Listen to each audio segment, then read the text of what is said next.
Frédéric Escoffier, bonjour. Pépiniériste horticulteur à Cheval-Blanc dans le Vaucluse. On va vous présenter aujourd'hui la taille de l'olivier. Donc il existe différentes tailles de l'olivier, la taille ornementale, la taille de formation et la taille de fructification. Donc la taille ornementale, on taille en fait l'olivier sous différentes formes qui nous plaisent. La taille de formation, ça sera sur des jeunes sujets d'olivier où on va pouvoir former. Et ensuite la taille de fructification qu'on va vous démontrer aujourd'hui. Donc on aura besoin de différents outils, donc un sécateur à main. On aura besoin également d'une cisaille, ça c'est pour la formation des ornementales, de la taille ornementale, un sécateur à bras, et on peut avoir également besoin d'une petite scie pour couper des branches plus grosses. Donc on va former cet olivier en taille donc, de fructification. On va utiliser donc le sécateur, donc préalablement bien aiguisé bien sûr, et désinfecter toujours ces lames avant toute utilisation. Et donc après l'époque de taille, donc pour la fructification, bon, on est dans le sud de la France, donc on va essentiellement tailler en fin d'hiver. Donc ça va se situer de fin février. Après pour les autres régions, ça sera bien sûr un peu plus tard, suivant la durée de l'hiver.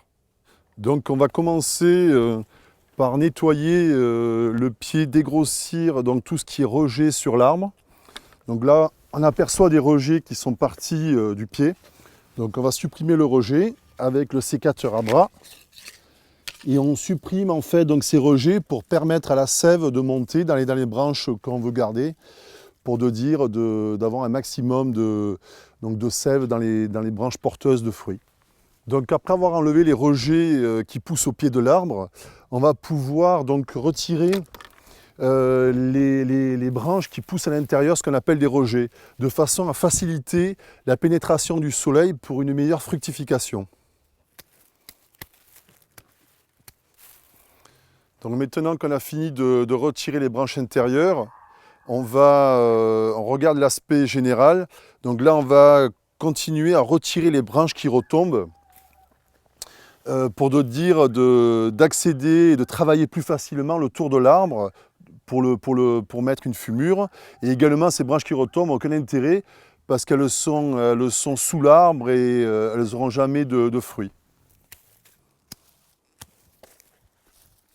Également, on trouve des branches sèches et mortes, donc à retirer systématiquement.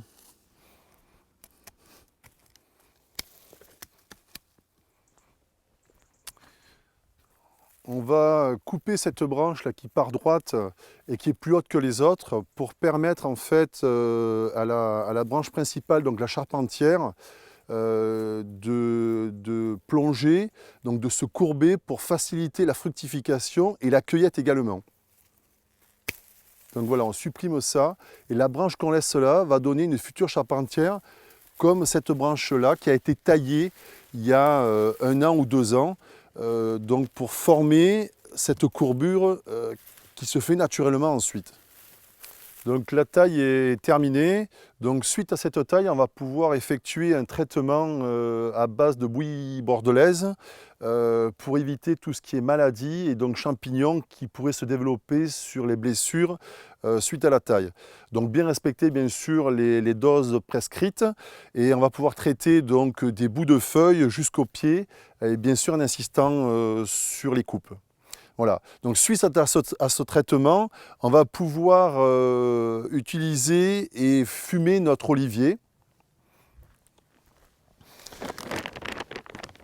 Donc pour ça, on va utiliser une fumure organique type fumée compostée biofertile.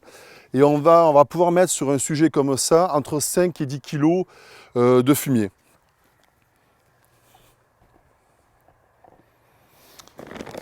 Donc bien répartir le fumier de façon homogène à la plante des feuilles des branches, en sachant que bien sûr les racines représentent ce volume-là.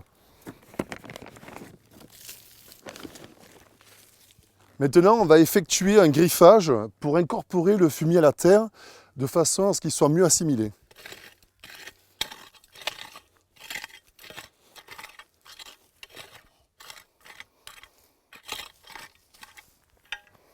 Et bien voilà, si vous suivez tous ces conseils, vous aurez une bonne récolte.